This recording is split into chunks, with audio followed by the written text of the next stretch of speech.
أعوذ بالله من الشيطان الرجيم. بسم الله الرحمن الرحيم. يا أيها الناس كلوا مما في الأرض حلالا طيبا ولا تتبعوا خطوات الشيطان إنه لكم عدو مبين. إنما يأمركم بالسوء والفحشاء وأن تقولوا على الله ما لا تعلمون.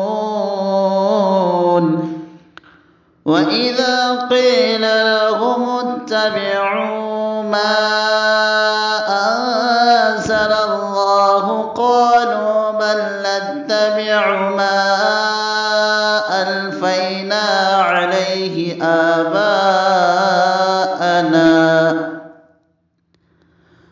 أولو كان آباؤهم لا يعقلون شيئا ولا يهتدون.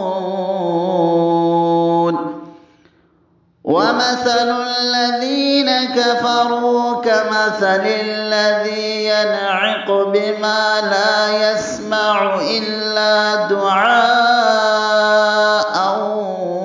ونداء صم بكم عمي فهم لا يعقلون.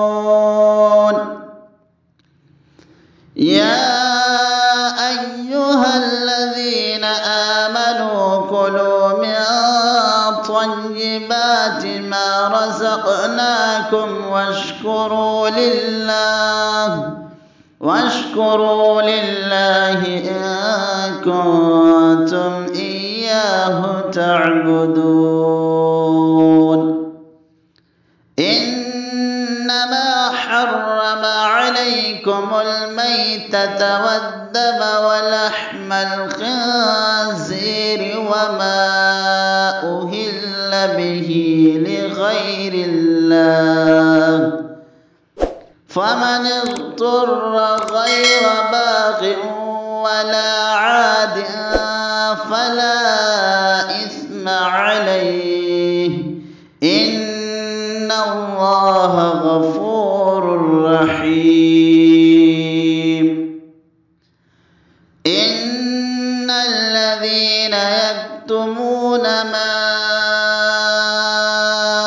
أنزل الله من الكتاب ويشترون به ثمنا قليلا أولئك ما يأكلون في بطونهم إلا النار ولا يكلمهم الله يوم القيامة ولا يزكيهم ولهم عذاب أليم. أولئك الذين اشتروا الضلالة بالهدى والعذاب بالمغفرة فما أصبرهم على النار. ذلك بأن الله نزل الكتاب بالحق وإن الذين اختلفوا في الكتاب لفي شقاق بعيد. صدق الله العظيم.